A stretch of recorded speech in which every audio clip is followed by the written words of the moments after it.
Hello students, welcome back to another video. अगर आप लोग बीए थर्ड ईयर के 5th सेमेस्टर में हैं और इंग्लिश लिटरेचर पढ़ रहे हैं तो इसके पेपर 1 एंड पेपर 2 दोनों की क्लासेस हम स्टार्ट कर चुके हैं और दोनों ही पेपर की मैंने अलग अलग प्लेलिस्ट बना दी है ताकि आप लोग प्लेलिस्ट को चेक करके अपनी क्लासेस कंटिन्यू करते रहें। तो आज हम पढ़ने वाले हैं BA 5th semester English literature के पेपर नंबर 2 का यूनिट नंबर 3। यूनिट नंबर 2 तक पूरी वीडियोस मैंने अपलोड कर दी है। यूनिट नंबर 3 में आपको पढ़ना है trends in 20th and 21st century fiction, यानी कि 20th और 21st सेंचुरी के टाइम पर जो फिक्शन यानी कि जो नॉवेल ट्रेंड में था उनके बारे में आपको पढ़ना है। तो यहाँ पर वो सारे नॉवेल दिए गए हैं। देखिए, पहला है डिटेक्टिव नावल, दूसरा है साइंस फिक्शन, तीसरा है मेटा फिक्शन, चौथा है यूटोपिया, पांचवा है डिस्टोपिया।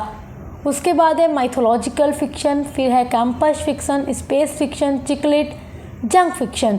तो आइए अब बारी बारी इन सभी फिक्शन को पढ़ते हैं। और मेरे प्यारे स्टूडेंट्स, एक बात और मैं आपको बताऊंगी कि यहाँ से जितना भी आपका क्वेश्चन बनेगा, चाहे वो आपका लॉन्ग हो, शॉर्ट हो या एमसीक्यूज हो, सब कुछ कवर हो जाएगा, क्योंकि मैं जितनी भी क्लासेस कराती हूँ हर क्लास में आपके इम्पॉर्टेंट पॉइंट्स बताती रहती हूँ। बाकी एग्ज़ाम की तैयारी करने के लिए मॉडल पेपर तो मैं प्रोवाइड करती ही हूँ। चलिए पढ़ते हैं। What is detective novel? The detective novel is a sub-genre of crime fiction and mystery fiction in which an investigator or a detective investigates a crime, often murder. देखिए, detective मतलब क्या होता है ना, जासूसी। ऐसा नॉवेल जिसमें जासूसी की जाती है। तो डिटेक्टिव नॉवेल एक सब जेनरे है ऑफ क्राइम फिक्शन का एंड मिस्ट्री और रहस्य फिक्शन का, इन विच जिसमें एन इन्वेस्टिगेटर एक इन्वेस्टिगेटर होता है, एक जांच करने वाला व्यक्ति होता है जो मेन कैरेक्टर हो सकता है, और डिटेक्टिव इन्वेस्टिगेट्स या फिर वो एक जासूसी इन्वेस्टिगेटर होता है। यानी कि अगर कोई क्राइम हो गया है, कोई अपराध, कोई मर्डर हो गया है, तो उसके बाद एक जासूस जो उस मर्डर के पीछे पड़ जाता है कि आखिर वो हुआ क्यों, ऐसा क्राइम हुआ क्यों, किसने किया, किस वजह से किया, उसकी पूरी खोजबीन करता है, उसके बारे में जासूसी करता है और फिर अपराध को पकड़ के सज़ा दिलाने का काम करता है। तो ऐसा जो नॉवेल होता है ना, वो डिटेक्टिव नॉवेल होता है, जिसमें किसी क्राइम की जांच पड़ताल एक जासूस करे, एक मेन कैरेक्टर करे, इन्वेस्टिगेटर करे। The first modern detective story is written by Edgar Allan Poe's, the murders in the Rue Morgue. तो ये जो the murder in the Rue Morgue है, ये एक शॉर्ट स्टोरी है जो पब्लिश्ड हुई थी 1841 में। ये जो है ना एक मॉडर्न डिटेक्टिव स्टोरी है। नेक्स्ट आपकी हेडिंग है features of A detective novel. तो देखिए, विक्टिम ऑफ ए थेफ्ट और अदर क्राइम्स। तो फर्स्ट जो फीचर है डिटेक्टिव नॉवेल का, फीचर कहिए या कैरेक्टरिस्टिक्स कहिए, बात एक ही है। एग्जाम में कुछ भी पूछे आपको यही लिखना है, फीचर्स या characteristics. First features of detective novel, a victim of A theft और अदर क्राइम्स। इसमें थेफ्ट का मतलब क्या है, चोरी, और क्राइम का मतलब कोई अपराध हो। तो चोरी या कोई अपराध का शिकार व्यक्ति, मतलब इसमें क्या है, विक्टिम ऑफ ए थेफ्ट एक चोर होगा या क्राइम करने वाला कोई व्यक्ति होगा जो क्राइम करेगा, फिर उसके बाद एक इन्वेस्टिगेटर उस क्राइम की खोजबीन करके उसको सज़ा दिलवाएगा। सेकेंड फीचर है detective character who has special skills to solve the case. देखिए, जो डिटेक्टिव नॉवेल में एक डिटेक्टिव कैरेक्टर होता है जो किसी भी अपराध की खोजबीन करता है, तो उसके पास एक स्पेशल स्किल होती है, उसी वजह से वो किसी भी केस को सॉल्व कर पाता है। नेक्स्ट जो फीचर है वो ये है कि several characters who are suspects and have a motive for crime. यानी कि इसमें कई कैरेक्टर्स ऐसे होते हैं जो संदिग्ध होते हैं, यानी जिन पे शक होता है, जिनके पास अपराध करने की कोई वजह होती है, जो अपराध करते हैं, तो फिर डिटेक्टिव कैरेक्टर उस अपराध की खोज करता है। तो ये सारे फीचर हैं। देखिए, अगर आपको मीनिंग समझ में आ गई है ना, तो आप फीचर बहुत आसानी से लिख लेंगे, ये कोई भी रटने की चीज़ नहीं है। नेक्स्ट फीचर है the detective accusing the culprit. देखिए, इसमें जासूस जो है अपराधी की पहचान करता है। जो जासूस होता है ना, जो डिटेक्टिव कैरेक्टर होता है, वो अपराधी की पहचान करता है, उसको खोजता है, उस अपराध का उस पर आरोप लगाता है कि तुमने ये क्राइम किया है, तुम्हें इसकी सज़ा मिलकर रहेगी। तो ये है कैरेक्टरिस्टिक्स और feature of A detective novel. Next आपका नॉवेल है साइंस फिक्शन।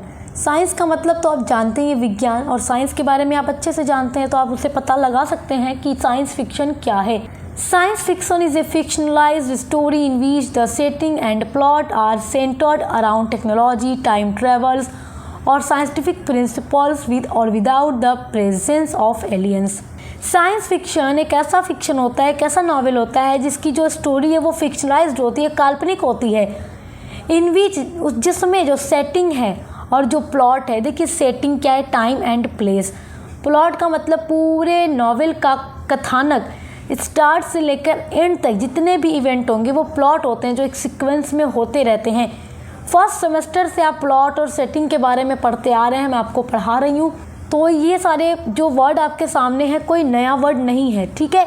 तो कोई भी नॉवेल जिसकी सेटिंग और जो पूरा प्लॉट होता है ना वो साइंस टेक्नोलॉजी पर बेस्ड हो, टाइम ट्रेवल पर बेस्ड हो, साइंटिफिक प्रिंसिपल पर बेस्ड हो, जिसमें किसी एलियंस की प्रेजेंस हो सकती है, मतलब एलियन भी हो सकता है इस तरीके के नॉवेल में, तो ये सब पूरा साइंस से रिलेटेड हो गया। तो ऐसा नॉवेल जिसमें एलियन हो सकता है, कोई टेक्नोलॉजी पर पूरा नॉवेल सेट हो सकता है, टाइम ट्रेवल पर या किसी साइंटिफिक प्रिंसिपल पर, तो ऐसा नॉवेल साइंस फिक्शन होता है। आइए जानते हैं elements of science fiction. Science fiction के क्या क्या एलिमेंट हैं। The 3 important elements of science fiction are, यानी इसके 3 मेन एलिमेंट हैं। फर्स्ट है स्पेक्युलेशन अबाउट ह्यूमैनिटीज़ फ्यूचर, यानी कि मानवता के भविष्य के बारे में कल्पना करना या अनुमान लगाना। यानी इसमें अनुमान लगाया जाता है कि भविष्य में मनुष्य का जीवन कैसा हो गया, विज्ञान और तकनीक कितनी विकसित हो सकती है और मानव समाज किस प्रकार बदल जाएगा। तो ये टेक्नोलॉजी की ही वजह से तो होता है। देखो टेक्नोलॉजी आज के टाइम में इतनी ज़्यादा डेवलप हो गई है कि अगर आप आज से हज़ारों साल पहले के सोसाइटी को सोचें, कल्पना करें तो ऐसा नहीं रहा होगा। और आज हम कितने डेवलप हो चुके हैं, हमारी सोसाइटी डेवलप हो चुकी है। तो अगर आप फ्यूचर की कल्पना करें कि टेक्नोलॉजी दिन ब दिन इस तरीके से बढ़ती रही तो कल का समाज और भी ज़्यादा बदला हुआ होगा, टेक्नोलॉजी का असर आएगा। तो ये एक एलिमेंट है साइंस फिक्शन का। साइंस फिक्शन का सेकेंड एलिमेंट है the impact of science and technology on people, यानी कि इसमें इम्पैक्ट पड़ता है साइंस और टेक्नोलॉजी का इंसानों पर। एंड जो थर्ड एलिमेंट है वो ये है setting in an alternate time and place, यानी कि इसमें किसी अल्टरनेट टाइम और प्लेस को कहानी का परिवेश बनाया जाता है। यानी जो कहानी की सेटिंग होती है वो अल्टरनेट टाइम और प्लेस होती है। आइए अब मेटा फिक्शन के बारे में पढ़ते हैं। आइए अब पढ़ते हैं मेटा फिक्शन के बारे में। मेरे प्यारे स्टूडेंट्स, इसको पढ़ाने से पहले मैं आपसे एक और इम्पॉर्टेंट बात कहूँगी जो आपको थोड़ा सुनना होगा और आपको अपने मैम की बात माननी भी होगी। देखिए मैंने किसी वीडियो के डिस्क्रिप्शन बॉक्स में एक लिंक डाली है चैनल की। चैनल का नाम है जोई की रसोई।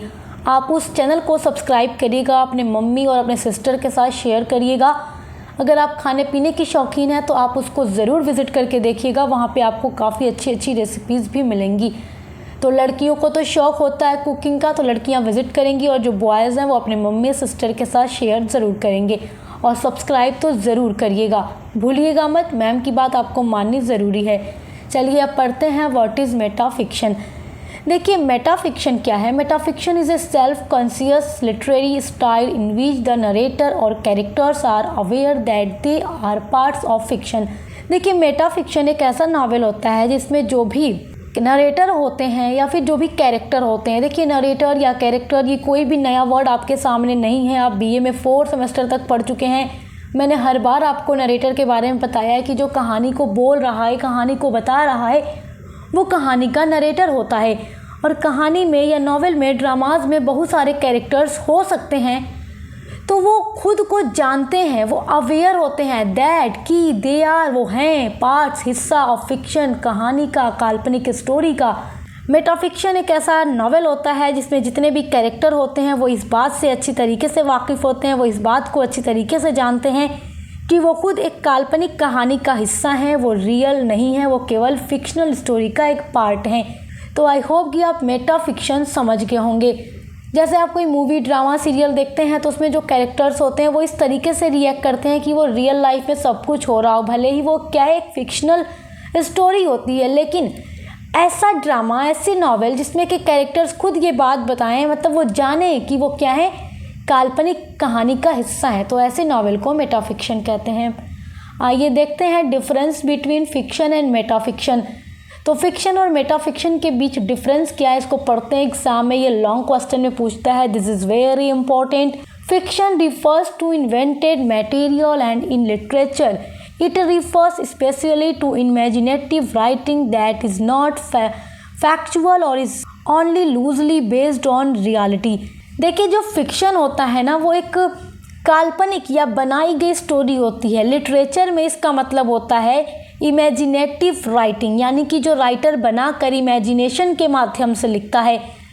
दैट इज़ नॉट फैक्चुअल, जो तथ्य पर आधारित नहीं होती, वो काल्पनिक होती है, लेकिन सम टाइम वो रियलिटी पर थोड़ा थोड़ा बेस्ड भी हो सकती है, बट ज़रूरी नहीं कि उसमें जितने भी इवेंट हो वो रियल ही हो, वो इमेजिनेटिव होती है।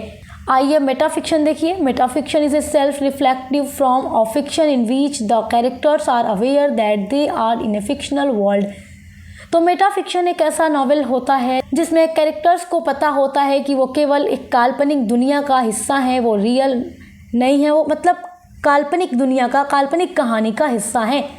तो यही डिफरेंस है फिक्शन और मेटाफिक्शन में। आई होप कि आप समझ गए होंगे। आपका जो नेक्स्ट फिक्शन है वो है यूटोपियन फिक्शन। ये क्या होता है आइए इसको जानते हैं। This is very important. Utopian fiction is a type of fiction that describes an ideal, peaceful and almost perfect society where people live happily and there are very few social problems. Utopia fiction एक ऐसा fiction होता है, एक ऐसा novel होता है या novel का एक ऐसा टाइप है यूटोपिया फिक्शन जो डिस्क्राइब करता है एक आइडियल स्टेट की, पीसफुल स्टेट की, पीसफुल सोसाइटी की, जहाँ पर सब कुछ एकदम परफेक्ट हो। आइडियल यानी आदर्श राज्य, आदर्श राज्य हो, पीसफुल जहाँ शांति हो, सुकून हो, ना दुख हो, ना तकलीफ हो, ना लड़ाई हो, ना झगड़ा हो, ना हिंसा हो, ना वॉर हो। मतलब ऐसी सोसाइटी जिसमें इन सारी चीज़ों का नाम ही ना हो कि वॉर क्या होता है, दुश्मनी क्या है, नफ़रत क्या है, हिंसा क्या है, तकलीफ़ क्या है, दर्द क्या है, इन सारी चीज़ों का वहाँ नाम ही ना हो। यूटोपियन फिक्शन ऐसा होता है, मतलब जहाँ केवल प्यार हो, पीसफुल हो, लोग शांति के साथ रहें, परफेक्ट सोसाइटी हो जहाँ पर केवल प्यार ही प्यार हो, हैप्पीली आदर्श राज्य हो जहाँ कोई प्रॉब्लम ना हो। In other words utopian fiction shows an imaginary perfect world और society that people can learn from. Utopian fiction में एक काल्पनिक आदर्श दुनिया दिखाई जाती है जिसमें वास्तविक समाज कुछ सीख सकता है। The word utopia was coined by sir Thomas More in 1516 in his famous book utopia. जो वर्ड यूटोपिया है इसको सर थॉमस मूर के द्वारा कॉइन किया गया था, यानी उन्होंने इस वर्ड को यूज़ किया, इसको खोजा था 1516 ईस्वी में अपनी फेमस बुक यूटोपिया में। नेक्स्ट आपका जो फिक्शन है वो है डिस्टोपियन फिक्शन। डिस्टोपियन फिक्शन जो है ना पूरा का पूरा यूटोपियन फिक्शन का अपोजिट है। Dystopian fiction is A type of fiction. Dystopian fiction एक टाइप है फिक्शन यानी नॉवेल का दैट जो कि डिस्क्राइब करता है, बताता है एंड इमेजरी सोसाइटी, एक ऐसी सोसाइटी की कल्पना करता है वेयर जहाँ पीपुल लिव, लोग रहते हैं, इन डिफ़िकल्ट, कठिनाइयों में, अनफेयर और फ्राइटनिंग कंडीशंस। यानी कि डिस्टोपियन फिक्शन एक ऐसा फिक्शन होता है जिसमें ऐसी काल्पनिक दुनिया या सोसाइटी को दिखाया जाता है जहाँ लोगों की लाइफ काफ़ी मुश्किल होती है, डरावनी होती है, दमनकारी होती है और असमान होती है, यानी समान नहीं होती, असमान होती है, अच्छी नहीं होती। तो पूरा का पूरा यूटोपियन का अपोजिट हो गया, मतलब इसमें सिर्फ तकलीफ़, दुख, ये सारी चीज़ें हैं, बल्कि यूटोपियन में केवल अच्छाई है, पीसफुल हैप्पीली सोसाइटी है, बट इसमें ऐसा नहीं है। In often shows problem such as lack of freedom, strict government control, inequality, war और पुअर्टी। तो इस तरीके के फिक्शन में क्या दिखाया जाता है, कुछ ऐसी प्रॉब्लम दिखाई जाती हैं सच है जैसे कि लैक ऑफ फ्रीडम। लैक मतलब कमी, फ्रीडम यानी आज़ादी की कमी, वहाँ आज़ादी नहीं होती। स्ट्रिक्ट गवर्नमेंट्स कंट्रोल होता है, इनइक्वालिटी होती है, सोसाइटी में बहुत ही ज़्यादा असमानता होती है, लोगों के बीच में वार होता है यानी युद्ध होता है, और पुअर्टी यानी गरीबी होती है। तो इन सारी चीज़ों की वजह से ऐसी सोसाइटी में कभी अच्छी चीज़ें नहीं होती। The English philosopher John Stuart Mill coined the term dystopia meaning bad place in 1868 as he was denouncing the Irish government's land policy. देखिए जो वर्ड डिस्टोपिया है इसको कॉइन किया था, यानी इसकी खोज की थी या इसका फर्स्ट टाइम यूज़ किया था एक इंग्लिश फ़िलासफ़र थे जिनका नाम था जॉन स्टुअर्ट मिल। तो इन्होंने डिस्टोपिया वर्ड को यूज़ किया जिसका मतलब होता है बैड प्लेस यानी ख़राब जगह 1868 ईस्वी में। और इन्होंने इस वर्ड को यूज़ इस तब किया था जब इन्होंने आलोचना की थी आयरिश गवर्नमेंट की लैंड पॉलिसी की। तो जब इन्होंने आलोचना की तब डिस्टोपिया वर्ड को इन्होंने कॉइन किया। आइए अब पढ़ते हैं माइथोलॉजिकल फिक्शन के बारे में। Mythological fiction very important exam में पूछता भी है। Mythological fiction is a literary genre, ये एक लिटरेरी जेनरे है, यानी एक लिटरेचर में नॉवेल की एक ऐसी जेनरे है इन विच जिसमें writers draw on ancient mythology, gods, goddesses and myths to create a new story through their imagination. तो ये एक ऐसा नॉवेल होता है जिसमें जो राइटर होते हैं किसी पुरानी जो पौराणिक कथाएं हैं, देवी देवता हो या कोई मिथ हो, उसके आधार पर राइटर अपनी कल्पना के आधार पर, अपने फिक्शन के आधार पर एक नई कहानी लिख देते हैं। It uses old characters and history, इसमें ओल्ड कैरेक्टर्स और हिस्ट्री को यूज़ किया जाता है, but the events and perspective are new. लेकिन जो इसमें पूरे इवेंट होते हैं या जो पर्सपेक्टिव यानी दृष्टिकोण होता है ना पूरे नॉवेल का, वो एकदम न्यू होता है। यानी कि कोई भी पौराणिक कथा हो, उसमें जो भी कैरेक्टर हो उनको ले करके उस पर पूरा नॉवेल लिख दे तो कैरेक्टर या हिस्ट्री तो ओल्ड होगी, लेकिन जो राइटर का पर्सपेक्टिव होगा वो नया होगा। आपका जो नेक्स्ट नॉवेल है वो है कैंपस फिक्शन, जिसको एकेडमिक नॉवेल भी कहा जाता है। Campus novel is a type of fiction. Campus novel एक फिक्शन का ऐसा टाइप है इन विच जिसमें द मेन स्टोरी, जो मेन कहानी होती है पूरे नॉवेल की, takes place in a college और यूनिवर्सिटी कैंपस। देखिए कॉलेज और यूनिवर्सिटी में कैंपस होता है, ये आप जानते हैं अच्छी तरीके से। तो कोई भी ऐसा नॉवेल जब आप पढ़ें जिसमें आपको पूरी कहानी कॉलेज के कैंपस, यूनिवर्सिटी के कैंपस में होती दिखाई दे, तो ऐसा नॉवेल कैंपस नॉवेल होता है। It usually focuses on the leaves, relationships, problems and experiences of teachers, professors, students and other university staff. तो इस तरीके के नॉवेल में किस पर फोकस किया जाता है? It usually focuses on leaves, ये उन लोगों के लाइफ पर फोकस करता है, रिलेशनशिप्स और प्रॉब्लम्स पर फोकस करता है, जैसे जो टीचर हैं, जो प्रोफेसर हो गए, स्टूडेंट हो गए और जो यूनिवर्सिटी इस कैंपस के अलग स्टाफ होते हैं, उन पर ये फोकस करके लिखा जाता है। तो जाहिर सी बात है जब कॉलेज और यूनिवर्सिटी के कैंपस में पूरा नॉवेल सेट हो रहा है तो वहाँ स्टूडेंट, टीचर, प्रोफेसर या यूनिवर्सिटी स्टाफ के बारे में ही बात की जाएगी। सो आई होप कि आप ये समझ के होंगे। आइए अब कैंपस फिक्शन या एकेडमिक नॉवेल के मेन फीचर्स और कैरेक्टरिस्टिक्स को पढ़ते हैं। एग्ज़ाम में लॉन्ग क्वेश्चन में पूछेगा तो बिल्कुल इसी तरीके से आपको लिख कर के आना है, तो आपको पूरा नंबर मिल जाएगा। और जिन बच्चों का MCQs बेस पेपर होगा, यहीं से पूरे क्वेश्चन आएंगे, आप पूरी क्लासेस किए रहेंगे, आपको कोई टेंशन लेने की ज़रूरत नहीं है। First main features of academic novel, university और college is the main setting. इस तरीके के नॉवेल की मेन सेटिंग यूनिवर्सिटी और कॉलेज होता है। देखिए कोई भी चीज़ का फीचर अगर आपको एग्जाम में लिखना हो तो बस आप उसकी मीनिंग को याद कर लीजिए, मीनिंग से ही आप एक एक पॉइंट उठाकर मेन फीचर लिखते चले जाइए। तो इसकी मेन सेटिंग होती है कॉलेज और यूनिवर्सिटी। सेकेंड फीचर है इट शोज़, ये दिखाता है लीव्स लाइफ को ऑफ टीचर एंड स्टूडेंट, ये स्टूडेंट और टीचर की लाइफ्स को दिखाता है। थर्ड फीचर है इट में इंक्लूड, इसमें शामिल होता है एकेडमिक एंड पर्सनल कॉन्फ्लिक्ट। तो इसमें एकेडमिक और जो पर्सनल कॉन्फ्लिक्ट यानी संघर्ष होता है उसको दिखाया जाता है।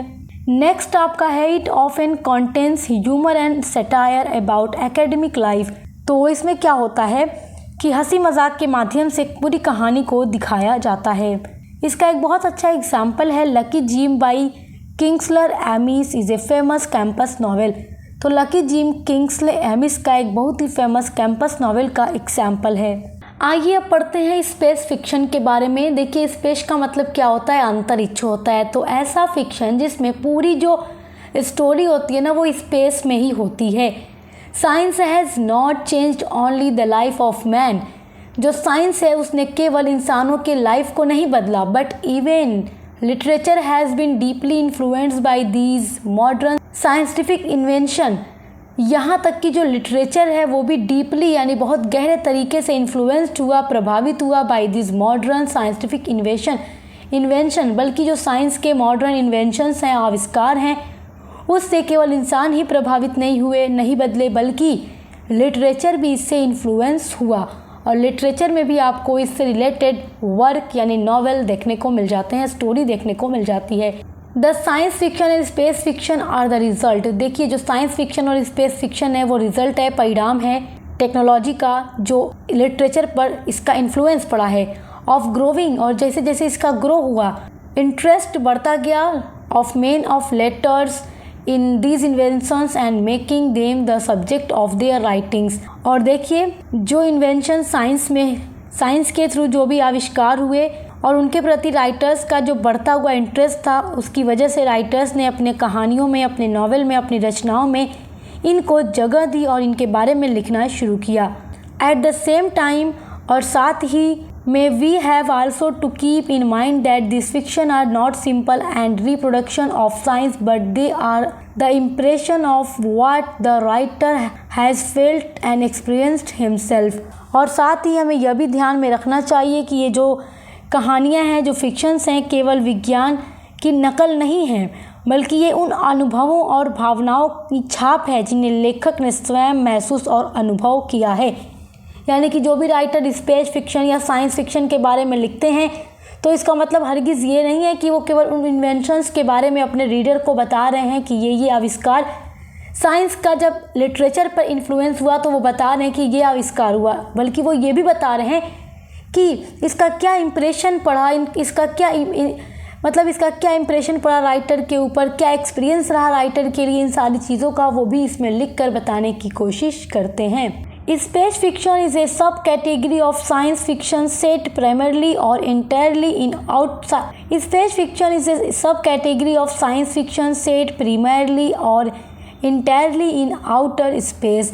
स्पेस फिक्शन एक ऐसा सब कैटेगरी है साइंस फिक्शन का जो कि पूरी तरीके से स्पेस में सेट किया जाता है, यानी कि पूरी तरह बाहरी अंतरिक्ष में इसकी कहानी स्थापित होती है, यानी स्पेस में इसके सारे इवेंट होते हैं। Stories happens on spaceship, distant planets, space stories और अक्रॉस गैलेक्सीज। स्पेस फिक्शन में जो भी स्टोरीज़ होती हैं ना वो स्पेसशिप में होती हैं, डिस्टेंट प्लैनेट्स पर यानी अलग अलग प्लैनेट पर हो सकती हैं, स्पेस स्टेशंस पर हो सकती हैं और गैलेक्सीज़ में हो सकती हैं। आइए नेक्स्ट आपका नॉवेल पढ़ते हैं चिकलिट फिक्शन के बारे में आइए पढ़ते हैं। ये एक ऐसा नॉवेल होता है जो मतलब महिलाओं के बारे में बात करता है, जैसे कि महिलाएं भी क्या होनी चाहिए, डिपेंड होनी चाहिए अपने आप पर। आइए अब इसके बारे में पढ़ते हैं। Chick lit is a genre. Chick lit एक जेनरे है ऑफ फिक्शन नॉवेल की विच जो कि एड्रेसेस करता है issues of modern womanhood often humorously and light heartedly. तो चिकलिट फिक्शन लिटरेचर की एक ऐसी जेनरे है जिसमें मॉडर्न महिलाओं की लाइफ और उनकी प्रॉब्लम्स के बारे में लिखा जाता है। इसमें अक्सर हंसी मजाक और हल्के फुल्के अंदाज में महिलाओं की प्रॉब्लम्स को प्रस्तुत किया जाता है, दिखाया जाता है। It is comprised of those books that are mainly written by women for women. और इसमें ऐसी किताबें शामिल होती हैं जो मुख्य रूप से महिलाओं के द्वारा महिलाओं के लिए ही लिखा जाता है, यानी जो फेमिनिस्ट राइटर होती हैं महिलाओं के लिए लिखती हैं, तो महिलाओं के द्वारा ही महिलाओं के लिए इसमें लिखा जाता है।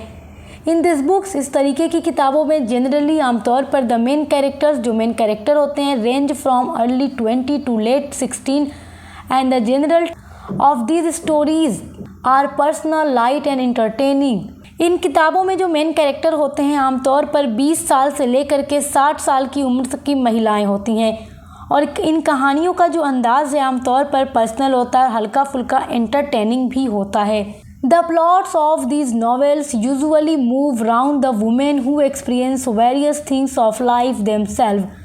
और इस तरीके के नॉवेल में जो प्लॉट होता है यूजुअली आमतौर पर मूव राउंड, इर्द गिर्द घूमता है वुमेन महिलाओं के, हु एक्सपीरियंस जो एक्सपीरियंस करती हैं वेरियस अलग अलग थिंग्स यानी वस्तुओं की, ऑफ लाइफ जीवन में, देमसेल्व खुद से ही।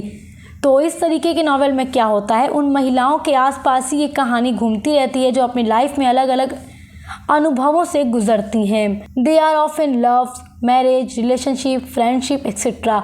इस तरीके के नॉवेल में प्यार, शादी, संबंध या दोस्ती के बारे में होता है, as we find in the novel of Jane ऑस्टेन।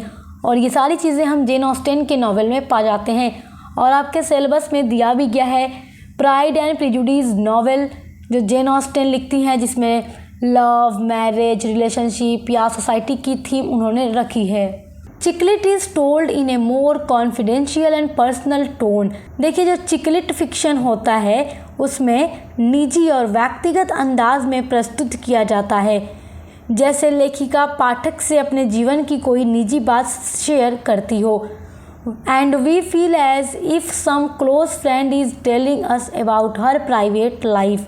जब इस तरीके के नॉवेल को हम पढ़ते हैं तो पढ़ते टाइम हमें ऐसा लगता है कि हमारी कोई क्लोज फ्रेंड है जो हमें अपनी प्राइवेट लाइफ के बारे में बता रही हो। यहाँ पर चिकलिट फिक्शन के लिए मैंने एक डेफिनेशन भी नोट की है, बहुत इंपॉर्टेंट है, एग्जाम में लिखेंगे तो आपको पूरा नंबर मिलेगा, तो इसे नोट कर लीजिए। According to professor Susan Ferris, तो प्रोफेसर सुजैन फेरिस के थ्रू ये डेफिनेशन है, chick lit present the stylish women worried about their and who are making efforts to stand freely in the society on their own feet। तो इस definition में क्या बात कही गई है, चिकलिट फिक्शन में ऐसी आधुनिक महिलाओं को दिखाया जाता है, मॉडर्न वुमेन को दिखाया जाता है जो अपने करियर को लेकर काफ़ी ज़्यादा परेशान रहती हैं और वो वुमेन समाज में अपने पैरों पर खड़े होकर स्वतंत्र रूप से अपनी पहचान बनाने की कोशिश करती रहती हैं। तो इसमें पूरी तरीके से महिलाओं के बारे में ही बात की जाती है, वुमेन के बारे में बात की जाती है। आइए अब पढ़ते हैं नेक्स्ट नॉवेल जंक फिक्शन के बारे में। आइए अब जंक फिक्शन को पढ़ते हैं। जंक फिक्शन और genre fiction is also known as popular fiction, vernacular fiction, category fiction and paperback fiction etcetera. तो जंक फिक्शन को जेनरे फिक्शन कहा जाता है, पॉपुलर फिक्शन भी कहा जाता है, पेपरबैक फिक्शन भी कहा जाता है, कैटेगरी फिक्शन या फिर वर्नेक्यूलर फिक्शन भी कहा जाता है। Genre fiction gives values on entertainment and resultantly becomes more popular with mass audience. Genre fiction जो है इंटरटेनमेंट को अधिक महत्व देता है, इसीलिए ये आम जो पाठक होते हैं, ऑडियंस होते हैं, उनके बीच ज़्यादा पॉपुलर हो जाता है। No dealing with serious issues of life rather than object of entertainment is priority in junk fiction। Junk fiction में अक्सर जो है सीरियस जो इश्यूज होते हैं लाइफ के उनको नहीं दिखाया जाता, बल्कि जो हंसी मजाक की चीज़ें होती हैं ना, एंटरटेनमेंट की चीज़ों को इसमें ज़्यादा दिखाया जाता है। एंटरटेनमेंट वाली बातों पर ज़्यादा इसमें फोकस किया जाता है। So my dear students, I hope कि आप यूनिट नंबर 3 के पूरे टॉपिक को बहुत अच्छे से समझ गए होंगे। समझ गए हैं तो कमेंट करके ज़रूर बताइएगा और इस वीडियो के डिस्क्रिप्शन बॉक्स में जो चैनल की लिंक मैंने आपको दी है उसको सब्सक्राइब ज़रूर कीजिएगा और अपने मम्मी सिस्टर के साथ शेयर ज़रूर कीजिएगा। अब मिलते हैं अगली वीडियो के साथ।